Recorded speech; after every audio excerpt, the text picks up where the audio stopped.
Hello guys, welcome to Shweta classes YouTube channel and this is Shweta Tomar. हम लोग अपनी class 6 की साइंस कंप्लीट कर चुके हैं। मैं प्लेलिस्ट पूरी बना दी हूँ। अगर आप लोगों ने अभी तक नहीं देखा तो आप लोग एक बार जाकर चेक कर लेंगे।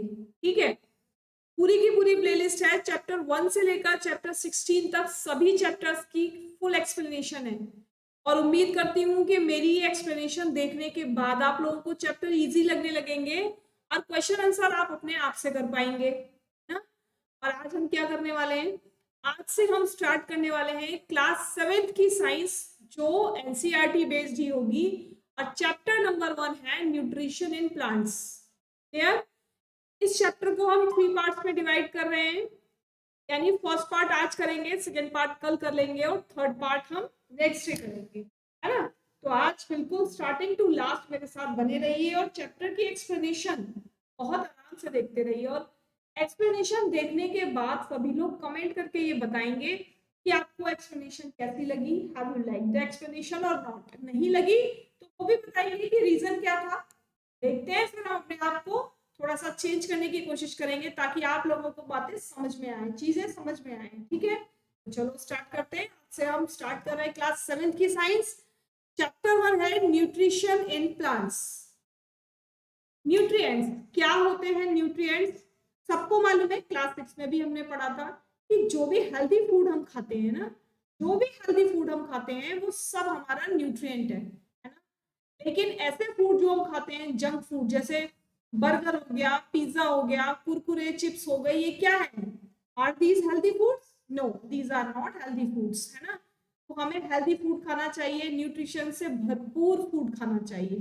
ठीक है, सबसे पहले तो सभी लोग ये बात को ध्यान में रखेंगे। You also learn that carbohydrates, proteins, fats, vitamins and minerals R component of food. यानी जो फूड, जो हेल्दी फूड हम खाते हैं उसमें क्या क्या होता है? उसमें कार्बोहाइड्रेट होता है, उसमें प्रोटीन होता है, उसमें फैट होता है, विटामिन होता है और मिनरल्स होते हैं, है ना। इन सभी से मिलकर क्या बनता है? इन सभी चीजों से मिलकर आपका फूड बनता है। These food components of food are necessary for our body and are called nutrients। यानी यही जो फूड है, यही जो खाना है जिसमें ये सारी चीजें आपको मिलेंगी, ये हमारी बॉडी के लिए बहुत जरूरी है। और इन्हीं सब चीजों से मिलकर क्या बनता है? इन्हीं सब चीजों से मिलकर बनता है nutrients. All living organisms required food. क्या आप खाने के बगैर रह सकते हो? गेस करो कि अगर आपको 4 दिन तक खाना ना मिले तो आप कैसे हो जाओगे? वीकनेस फील करोगे या नहीं करोगे? उतनी ही एनर्जी रहेगी? बताओ, नहीं रहेगी ना।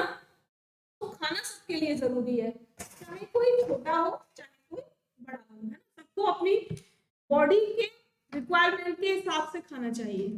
Plants can make their food themselves but animals including human can not. जो प्लांट होते हैं वो अपना खाना खुद बनाते हैं। अब आप बोलोगे तो हमारी भी तो मम्मी अपना खाना खुद बनाती है, हम भी तो अपना खाना खुद बना लेते हैं। नहीं बेटे, वो बात नहीं होती। बात यह है कि जो हम फूड लेते हैं ना, जो हम फूड खाने बनाने के लिए यूज करते हैं, वो कहाँ से आता है? वो प्लांट से मिलता है हमको। क्या प्लांट को भी कहीं से मिलता है? वो नहीं मिलता ना। प्लांट्स तो अपने आप फ्रूट्स बनाते हैं, प्लांट्स अपने आप फ्लावर्स बनाते हैं, प्लांट्स अपने आप सीड बनाते हैं, है ना। सब कुछ प्लांट अपने आप ही तो प्रिपेयर करते हैं। तो इसीलिए हम कहते हैं कि plant can make their food themselves but animals and humans can not. हम नहीं करते। हम किस पर डिपेंड होते हैं? हम प्लांट्स पर और एनिमल्स पर डिपेंड होते हैं। हम किस पर डिपेंड होते हैं? प्लांट्स पर और एनिमल्स पर डिपेंड होते हैं फूड के लिए। कैसे भाई? अगर ओनियन प्लांट नहीं होगा तो हमें ओनियन नहीं मिलेगी, एप्पल प्लांट नहीं होगा तो एप्पल नहीं मिलेगा, वेजिटेबल प्लांट नहीं होगा तो हमें वेजिटेबल नहीं मिलेगी। तो हो गए ना हम डिपेंड प्लांट्स पर। और जो लोग नॉनवेज खाते हैं वो फ्लैश के लिए दूसरे एनिमल्स पर डिपेंड करते हैं। अपने आप से अपना फ्लैश तो कोई नहीं खाता ना, एनिमल्स का ही फ्लैश खाते हैं। तो बस they get it from plants or animals that eat plant. Thus human and animals are directly or indirectly dependent on plant। यानी ह्यूमन और एनिमल दोनों ही, चाहे डायरेक्टली हो या इनडायरेक्टली हो, किस पर डिपेंड करते हैं? प्लांट्स पर डिपेंड करते हैं। एनिमल्स भी तो प्लांट्स को ही खाते हैं, है ना। जो हर्बीवोर्स प्लांट होते हैं, जो हर्बीवोर्स एनिमल्स होते हैं वो प्लांट ईट करते हैं और हर्बीवोर्स को कार्निवोर्स खा जाते हैं, ओमनिवोर्स खा जाते हैं, है ना। डायरेक्टली इनडायरेक्टली किस पर डिपेंड हुए, सभी लोग प्लांट पर डिपेंड हुए। नेक्स्ट देखो, mode of nutrition in plant. अब प्लांट्स में न्यूट्रिशन का क्या मोड है, किस तरीके से प्लांट न्यूट्रिशन लेते हैं। Plant are the only organism that can prepare food for themselves by using water, carbon dioxide and minerals. यानी प्लांट एक अकेला ऐसा ऑर्गेनिज्म है जो अपना खाना खुद बनाता है, किसकी हेल्प से, वाटर की हेल्प से, कार्बन डाइऑक्साइड यानी CO2 की हेल्प से, और मिनरल्स की हेल्प से। The nutrients enable living organisms to build their bodies, to grow, to repair damaged part of their bodies and provide the energy to carry out of life process। यानी जो nutrient है वो किस किस चीज में हमारे लिए यूजफुल है या हेल्पफुल है, हमारी बॉडी के डैमेज को ठीक करने में, हमारी बॉडी को ग्रो करने में, हमारी बॉडी को रिपेयर करने में, हमें बिल्डअप होने में, एनर्जी प्रोवाइड करने में, और जितनी भी लाइफ की प्रोसेस है उन सभी को आगे बढ़ाने में किसकी जरूरत पड़ती है, न्यूट्रिएंट्स की जरूरत पड़ती है। ठीक है, nutrition is the mode of taking food by an organisms and its utilisation by the body. मतलब न्यूट्रिशन क्या है, एक ऐसा मोड है जो फूड के जरिए हमारे अंदर जाता है या किसी भी ऑर्गेनिज्म के अंदर जाता है और बॉडी के थ्रू उसको यूटिलाइज कर लिया जाता है। The mode of nutrition in which organisms make food themselves from simple substance is autotrophic।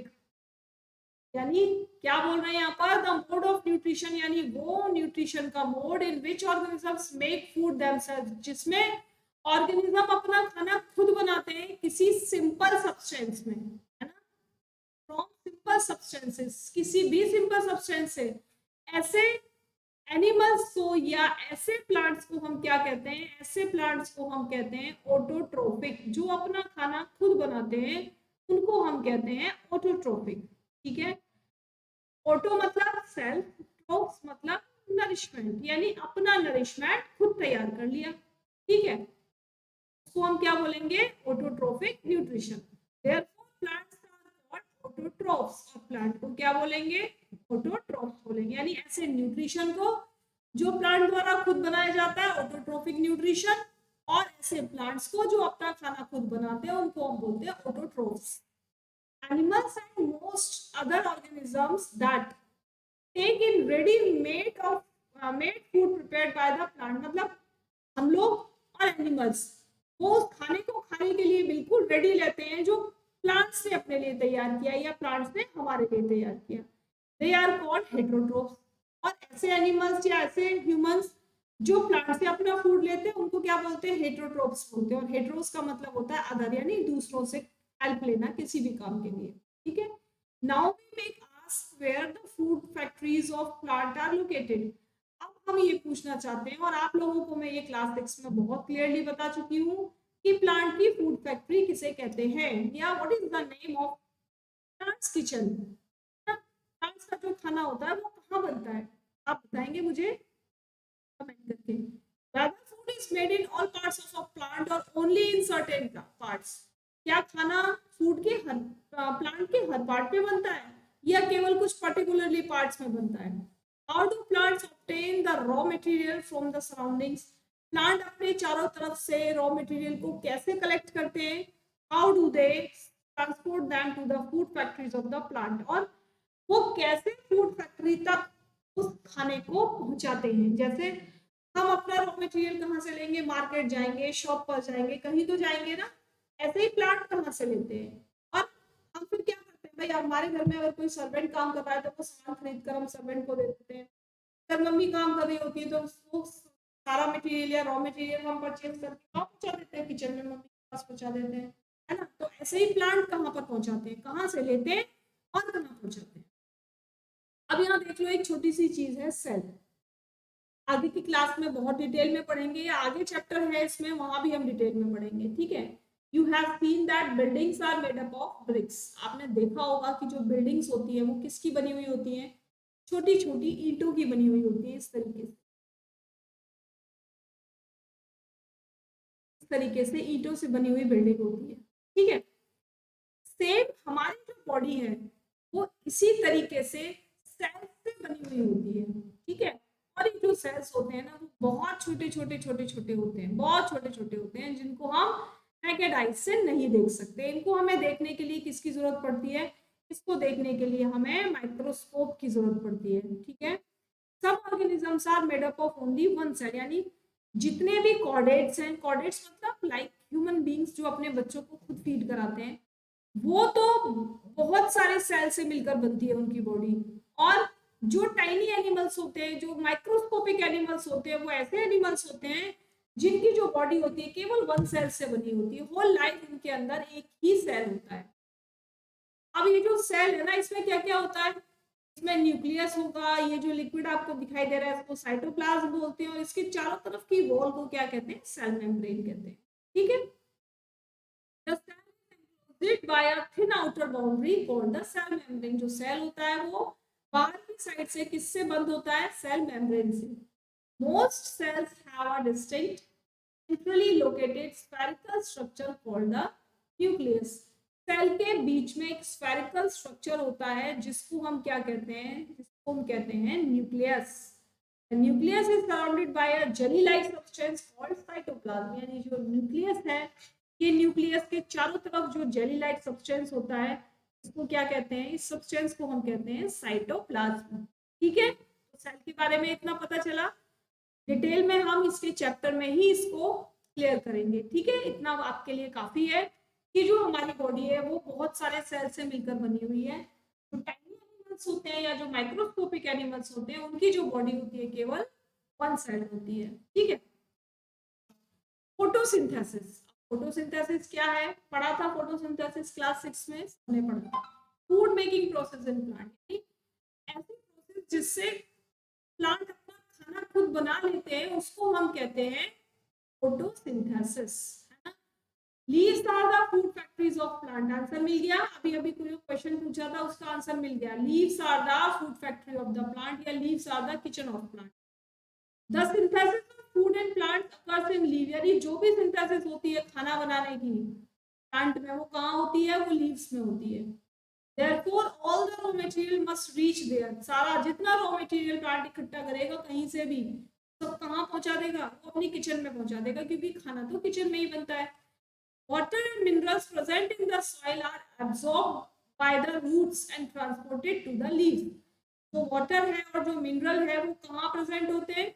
Obviously soil में ही होता है। सॉइल में सब कुछ होता है और हम लोग वाटर भी सॉइल को देते हैं। तो जो सॉइल में वाटर और मिनरल्स होते हैं वो रूट्स के थ्रू एब्जॉर्ब कर लिए जाते हैं। रूट्स उनको शूट तक पहुंचा देता है, और शूट का ये काम होता है कि वो उसको लीव्स तक पहुंचाए। ठीक है, carbon dioxide from air is taken in through the टिनी pores present on the surface of the leaves. यानी एटमॉस्फेयर में जो हमारे गैस है कार्बन डाइऑक्साइड, जिसको हम छोड़ते हैं, हम रिलीज करते हैं, वो स्टोमेटा के थ्रू क्या होते हैं? स्टोमेटा, जो टिनी पोर्स की बात हो रही है ना, टिनी पोर्स की बात हो रही है ना, कहाँ प्रेजेंट होते हैं? Surface of the leaves. Leaves की सरफेस पर जो टिनी पोर्स प्रेजेंट होते हैं, दैट इज कॉल्ड स्टोमेटा। ठीक है, वो स्टोमेटा क्या करते हैं? एटमॉस्फेयर से कार्बन डाइऑक्साइड को एब्जॉर्ब करते हैं। किस लिए? फोटोसिंथेसिस के लिए, क्योंकि फोटोसिंथेसिस में चाहिए सनलाइट, वाटर, CO2, है ना, और क्लोरोफिल। ठीक है, ये चारों चीजें चाहिए। These pores are surrounded by a guard cell। ये जो पोर्स होते हैं ये गार्ड सेल, इसको बोलेंगे गार्ड सेल। ये गार्ड सेल से बंधे हुए होते हैं। सच पोर्स आर कॉल्ड स्टोमेटा। इनको पोर्स को क्या कहते हैं हम? इन्हीं पोर्स को हम, या इसी टोटल फिगर को हम कह देते हैं स्टोमेटा। ठीक है, क्लियर बात। और ये कहाँ मिलते हैं? ये लीव्स की बैक साइड में, यानी अगर लीफ आपकी ऐसे बनी हुई है तरीके से, तो लीफ के बैक साइड में आपको मिलेंगे। बैक साइड में, या फ्रंट में नहीं मिलेंगे, बैक साइड में आपको मिलेंगे। ठीक है, चलो। Water and minerals are transported to the leaves by the vessels which run like pipe throughout the root, the stem, the branches and the leaves। जो भी वाटर और मिनरल्स जो रूट के थ्रू ले लिए जाते हैं सॉइल से, वो कैसे ट्रांसपोर्ट होते हैं? वो पाइप के थ्रू, एक छोटी छोटी वेसल्स होती हैं प्लांट में, छोटी छोटी वेसल्स होती हैं जो रूट में भी होती है, शूट में यानी स्टेम में भी होती है, ब्रांचेस में भी होती हैं और लीव्स में भी होती है। इन्हीं के थ्रू, जैसे हमको कहीं जाना होता है तो हम किसका यूज करते हैं, हम रोड का यूज करते हैं, ठीक है? हमको कहीं जाना होता है तो हम रोड्स का यूज करते हैं। उसी तरीके से जब मिनरल्स और वाटर को लीफ तक पहुंचाना होता है तो वो रूट में जो वेसल्स हैं, स्टेम में जो वेसल्स हैं, ब्रांचेस में जो वेसल्स हैं और लीफ में जो वेसल्स हैं का यूज करते हैं ना। ये क्या है, ये एक तरीके से रोड का काम कर रहे हैं vessel. They form a continuous path or passes for the nutrients to reach the leaf. ये क्या करती है, कंटिन्यूअसली सारे सामान को पास करती रहती है, लीव्स तक पास करती रहती है, जब तक लीफ तक नहीं पहुंच जाता ये अपनी प्रोसेस को कंटिन्यू रखते हैं।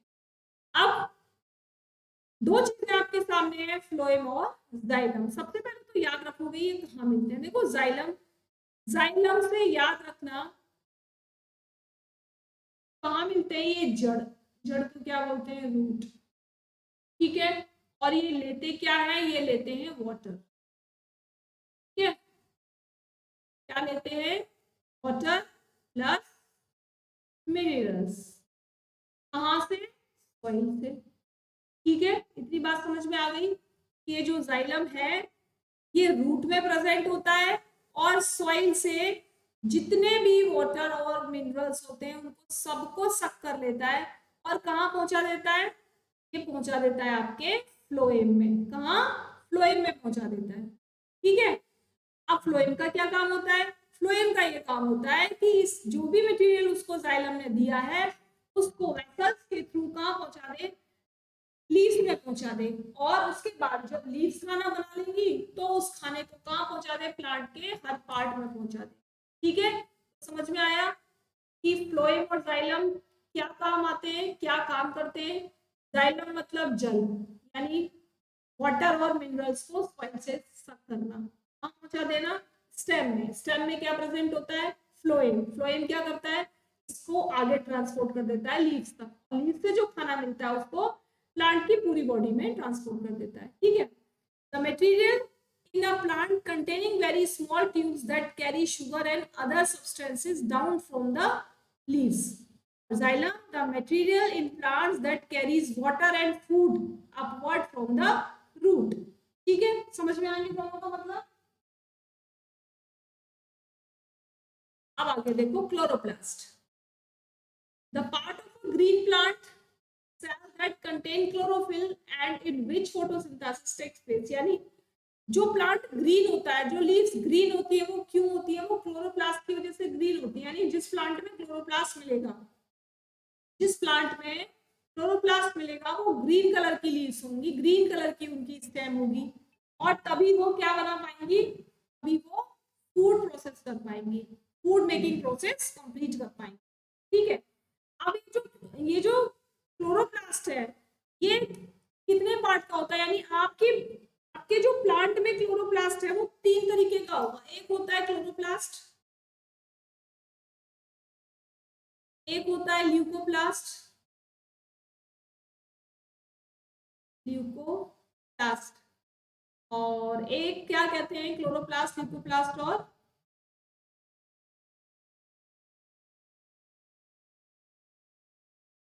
एक नाम मुझे अभी याद नहीं आ रहा, चलो याद आएगा तो मैं आपको बताती हूँ, ठीक है? याद आता ही मैं आपको बताती हूँ तीसरा नाम।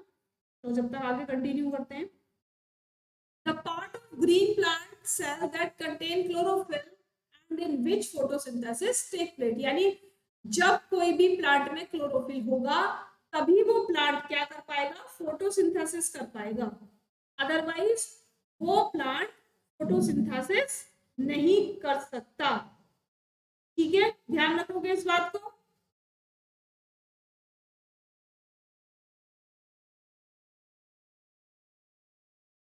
The leaves have a green pigment called chlorophyll। जो पिगमेंट है लीव्स में, जो पिगमेंट है, तो ग्रीन कलर का पिगमेंट है, उसको क्या कहते हैं, उसको हम कहते हैं क्लोरोफिल। ग्रीन कलर के पिगमेंट को हम क्या कहते हैं, क्लोरोफिल कहते हैं, ठीक है? It helps leaves to capture the energy of the sunlight. ये क्या करता है, ये जितनी भी सनलाइट होती है, यानी जो भी सनलाइट आपको सन से मिलती है, ये उसको क्या करेगा, ये उसको कैप्चर कर लेगा। क्या कर लेगा, उसको कैप्चर कर लेगा।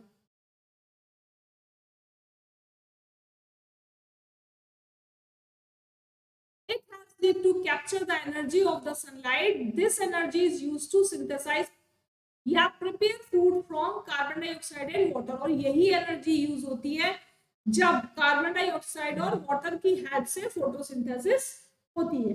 ठीक है, since the synthesis of food occurs in the presence of sunlight, it is called photosynthesis। और जब भी ये फूड बनता है सनलाइट की प्रेजेंस में, इसी को आप कहते हो photosynthesis. So we find that chlorophyll, sunlight, carbon dioxide and water are necessary to carry out the process of photosynthesis। चारों चीजें मैं आपको पहले ही बता चुकी हूँ, ये चारों चीजें मैं आपको पहले ही बता चुकी हूँ कि क्या क्या आपको फोटोसिंथेसिस करने में हेल्प करता है। ठीक है, क्या हेल्प करता है, क्लोरोप्लास्ट। क्लोरोप्लास्ट क्या है, एक पिगमेंट है और उसमें क्या प्रेजेंट होता है, उसमें क्लोरोफिल प्रेजेंट होता है। सो वी फाइंड दैट, ठीक है, are necessary to carry out the process of photosynthesis. It is a unique process on the earth. ये अर्थ पर एक यूनिक प्रोसेस है, ऐसी प्रोसेस कहीं भी नहीं और किसी भी चीज में नहीं होती और किसी भी ऑर्गेनिज्म में नहीं होती, केवल प्लांट्स में होती है। ठीक है, समझ में आया। चलो नेक्स्ट बताओ। The solar energy is captured by the leaves and stored in the plants in the form of food। यानी जो सोलर एनर्जी है वो कैप्चर कर ली जाती है लीव्स के थ्रू और स्टोर हो जाती है फूड की फॉर्म में। The sun is the ultimate source of energy for living organisms। जो सन है वो एक अल्टीमेट सोर्स है, वो एक अल्टीमेट सोर्स है जिससे प्लांट को क्या मिलता है, एनर्जी मिलती है। यानी जब हमारे अंदर भी क्या होगा, देखो आप ये खुद सोचो कि अगर आपको क्या ना मिले,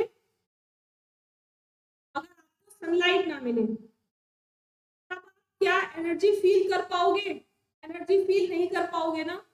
क्यों नहीं कर पाओगे, क्योंकि केवल सन ही ऐसा सोर्स है जिससे हमको बहुत क्विक एनर्जी मिलती है, बहुत जल्दी एनर्जी मिल जाती है। ठीक है, चलो आगे चलते हैं। यहाँ मैं नाम बताना चाह रही थी आपको, क्लोरोप्लास्ट, ल्यूकोप्लास्ट और क्रोमोप्लास्ट।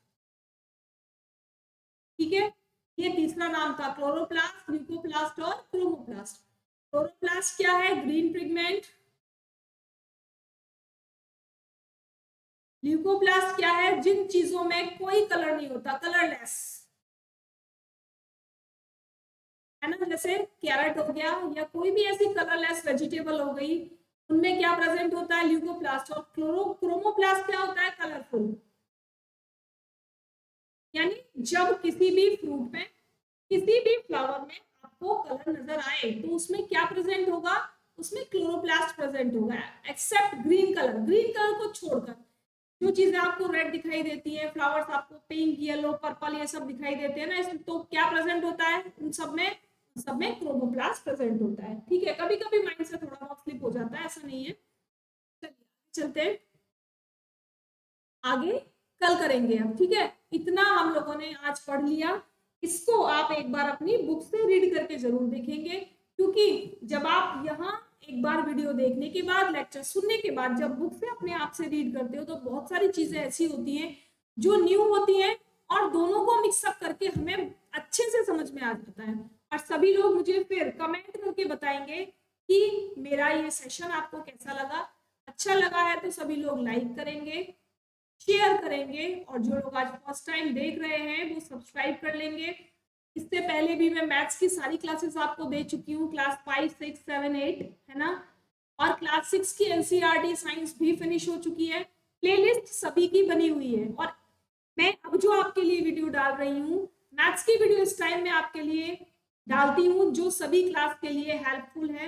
यानी अगर आप कोई कंपटीशन की तैयारी कर रहे हैं तो भी आपके लिए हेल्पफुल है, अगर आप किसी क्लास में पढ़ रहे हैं तो भी वो वीडियो आपके लिए हेल्पफुल है। ठीक है, तो वीडियोस देखकर मुझे जरूर से कमेंट करेंगे कि आपके लिए कितनी हेल्पफुल है ये वीडियो या नहीं है ना। चलो कल फिर मिलते हैं एक नई एक्सरसाइज के साथ, एक नए टॉपिक के साथ। तब तक के लिए thanks for watching, bye bye.